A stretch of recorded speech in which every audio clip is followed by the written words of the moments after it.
نبی کریم صلی اللہ علیہ وسلم نے ارشاد فرمایا کہ حضرت آدم علیہ السلام کے جب وصال کا وقت قریب آیا تو فرشتے نے آ کے عرض کی کہ حضور آپ کے وصال کا وقت ہے۔ تو آپ فرمانے لگے کہ ابھی تو میری زندگی کے 40 سال پڑے ہیں۔ تو فرشتے نے عرض کی حضور آپ نے وہ 40 سال اپنے بیٹے کو عطا کر دیے تھے۔ سبحان اللہ، یہ والد کی محبت ہے۔ ترمذی شریف کی حدیث مبارکہ میں ہے کہ حضور اکرم صلی اللہ علیہ وسلم نے ارشاد فرمایا کہ تمہارا باپ یہ جنت کے دروازوں میں سے درمیانی دروازہ ہے، اگر تم چاہو تو اس کی حفاظت کرو، اگر تم چاہو تو اس کو ضائع کرو۔ اور یہی فرمایا جاتا ہے کہ باپ ایک ایسا شخص ہے جو یہ چاہتا ہے کہ اس کی اولاد اس سے بھی آگے بڑھے، اسی لیے کسی شاعر نے کہا کہ ان کے سائے میں بخت ہوتے ہیں، باپ گر میں درخت ہوتے ہیں۔ حضور اکرم صلی اللہ علیہ وسلم کی بارگاہ میں ایک بوڑھی عورت گونگی اور بہرے بچے کو لے کے حاضر ہوئی۔ عرض گزار ہوئی کہ آقا یہ بچہ نہ تو سنتا ہے نہ ہی بولتا ہے، آپ اس کو ایسا بنا دے کہ یہ میرے بڑھاپے کا سہارا بن جائے۔ تاجدار ختم نبوت علیہ السلام نے اس بوڑھی عورت کے چہرے کی طرف دیکھا تو اس کی آنکھوں میں آنسو تھے، اس کی آواز میں کپکپاہٹ تھی۔ تو آپ نے اس بچے کو صدا دی کہ یا ولد یا ولد۔ وہ بچہ بے درک بول اٹھا کہ لبیک یا رسول اللہ، لبیک یا رسول اللہ۔ تو کریم آقا علیہ السلام نے فرمایا کہ اے بچے یہ ماں کہتی ہے کہ تو بولتا نہیں ہے، تو سنتا نہیں ہے۔ تو وہ بچہ عرض گزار ہوا کہ آقا آج تک ایسے کسی نے بلایا ہی نہیں ہے جیسے آپ نے بلایا ہے۔ فریاد امتی جو کرے حال زار میں، ممکن نہیں کہ خیر البشر کو خبر نہ ہو۔ وہ زبان جس کو سب کن کی کنجی کہیں، اس کی نافذ حکومت پہ لاکھوں سلام۔ پتلی پتلی گلے قدس کی پتیاں، ان لبوں کی نزاکت پہ لاکھوں۔ ابو ہریرہ رضی اللہ تعالیٰ عنہ سے مروی ہے کہ رسول کریم صلی اللہ علیہ وسلم نے ارشاد فرمایا کہ بندہ اپنے رب کے قریب سب سے زیادہ اس حالت میں ہوتا ہے جب بندہ سجدے میں ہوتا ہے۔ فرماتے ہیں کہ جب سجدے میں جایا کرو تو اپنے رب سے زیادہ دعا کیا کرو، زیادہ استغفار کیا کرو کہ یہ رب کا قرب کا وقت ہوتا ہے اور اس میں دعائیں قبول ہوتی ہیں۔ عمر فرماتے ہیں کہ نبی کریم صلی اللہ علیہ وسلم نے ارشاد فرمایا اللہ کے کچھ ایسے بندے بھی ہیں جن پر نبی اور شہید رشک کرتے ہیں، اللہ ان بندوں کو قیامت والے دن نور کے ممبروں پر بٹھائے گا۔ صحابہ عرض کرنے لگے کہ یا رسول اللہ یہ کون سے لوگ ہیں جن کو اللہ یہ اعزاز عطا فرمائے گا؟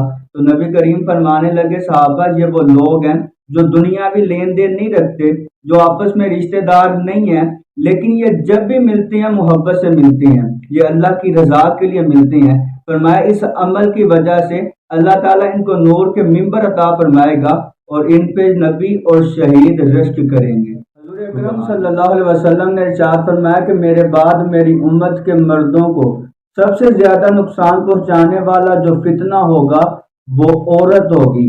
حکیم لقمان نے اپنے بیٹے کو نصیحت کرتے ہوئے فرمایا تھا کہ بیٹا اگر کبھی ایسا انتخاب کرنا پڑ جائے، ایک طرف بھوکا شیر ہو اور ایک طرف عورت ہو، تو عورت کے پیچھے جانے سے بہتر ہے تم بھوکے شیر کے پیچھے چلے جانا۔ اگر شیر پلٹ آیا تو صرف تیری جان جائے گی اور اگر عورت پلٹ آئی تو تیرا ایمان چلا جائے گا۔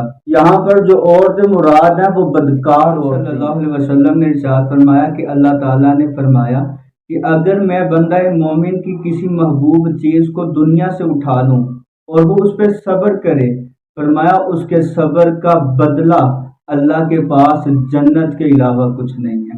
کوٹ مٹھن میں ایک مجذوب تھا، وہ ہر ایک سے پوچھتا تھا عید کداں یعنی عید کب ہوگی؟ تو بابا فرید رحمہ سے پوچھا کہ عید کداں؟ تو آپ نے فرمایا یار ملے جداں۔ وہ مجذوب کانپا اور پوچھا کہ یار ملے کداں؟ تو آپ نے فرمایا میں مرے جداں۔ وہ مجذوب نے پھر پوچھا کہ میں مرے کداں؟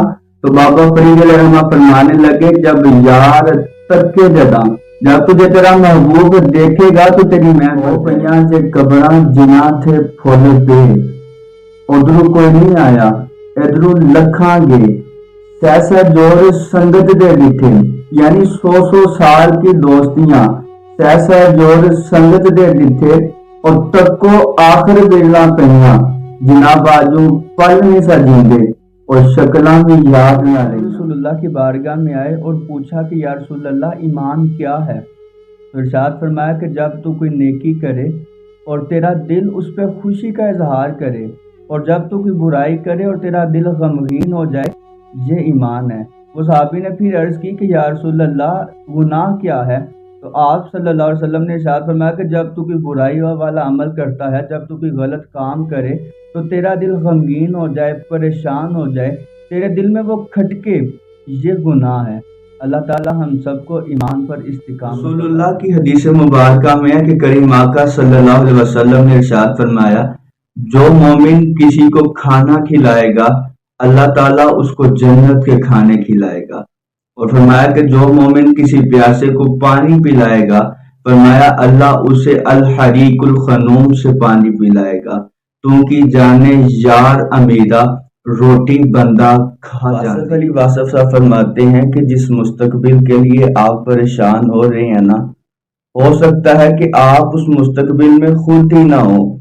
نہ کر بندیا مہنی میری، نہ تیری نہ میری، 4 دناں دا میلا دنیا پھر مٹی دی تیری۔